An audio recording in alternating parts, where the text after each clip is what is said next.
Well, howdy there, Internet people. It's Bo again.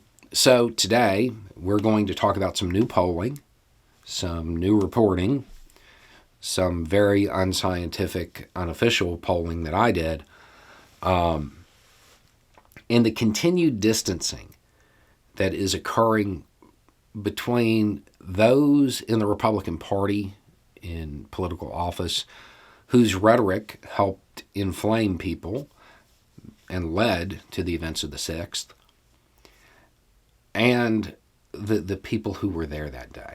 We talked about it recently and said that in order for them to make it politically, these politicians are going to have to throw these people under the bus. They're going to have to sell them out. They don't really have a choice if they want to make it. And we talked about how that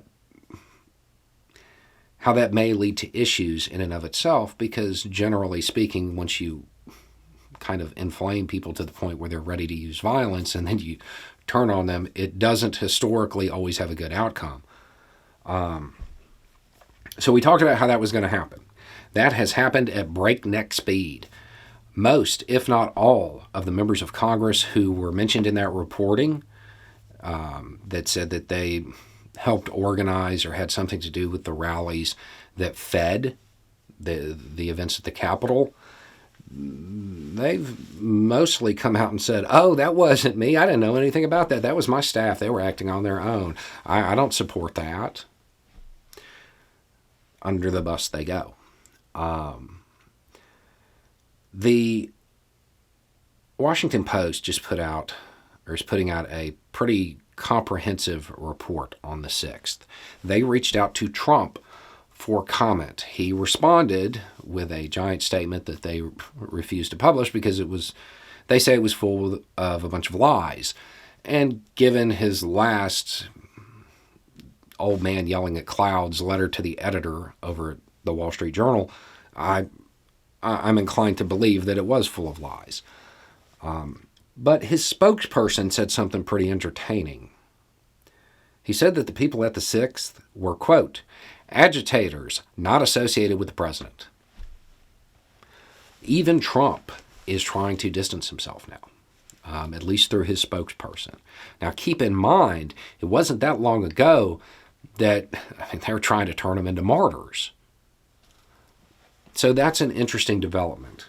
In that reporting, another thing that's kind of unrelated to this, but it was disclosed that apparently Lindsey Graham, when after the Senate had been taken, he looked at the sergeant of arms and said, what are you doing? Take back the Senate. You've got guns. Use them. I'm willing to bet that's not going to play real well with the Republican base. Now, the new polling that came out said that 30% of Republicans felt that violence might be necessary in the future to save the country or whatever. That number jumps up to 39% if you just count those who believe the election was stolen. 30% is a significant amount, and I am certain that there are going to be headlines about it. It's going to be turned into a big deal, and it is in one way, and we're going to talk about the concerns that exist there. But something I want to provide for context is that in February, that number was 39%. And in September of last year, prior to the election, that number was 44%. It's going down. It's trending the right direction. So we do have that going for us. But 30% is incredibly high. It is incredibly high. That number has to be reduced before the midterms. If it doesn't, we're probably in for a bumpy ride. There will probably be incidents.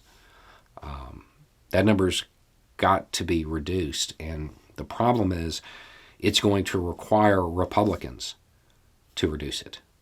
It can't be reduced by Democrats. It's going to have to be Republicans coming forward and saying, no, the election wasn't stolen.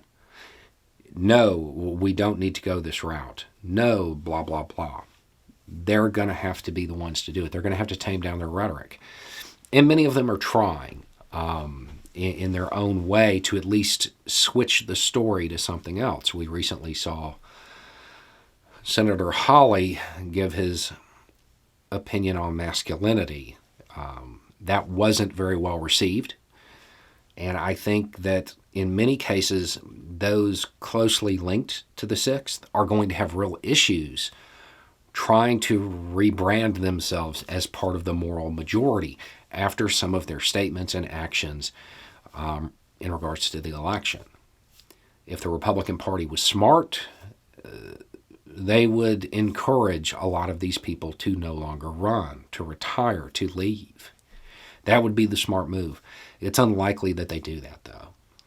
So we have to deal with this 30% number. After the recent question that surfaced about when do we get to use the guns, I put a call out on Twitter, and I tried to talk to people who are from that side of the political spectrum.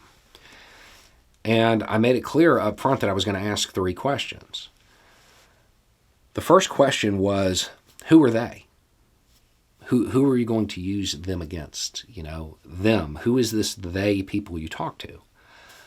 Not a single person I spoke to had an answer. They didn't know. I asked how they foresaw the conflict progressing.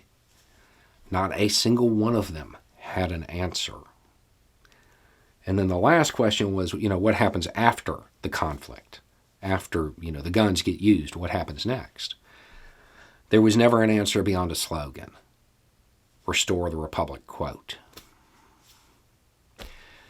Now, the conventional logic behind this is that this is good because they lack intent. They don't have a plan, so on and so forth. As somebody who has read a little bit about this type of stuff, this is really bad. This is bad because they're inflamed to the point where they are ready to use violence, but they don't really have a clear cause. They don't really have a clear agenda, a plan, anything like that, which means it is likely to be very indiscriminate. This is a concern. And the problem for the rest of the country is that it has to be addressed from within the Republican Party. 30%. That number is really high. It's worth noting that I think the numbers for independents was 17, and I think for Democrats it was 11%. 11% is actually still pretty high, to be honest, but they're all trending in the same direction. They're trending down. A third is definitely something that needs immediate attention, and I'm concerned that as people like Hawley fail to make the transition to, well, I'm a member of the moral majority, that they're going to revert back to the rhetoric that seemed to work for them before. This is something we got to keep an eye on, especially in the run-up to the midterms. Anyway, it's just a thought. Y'all have a good day.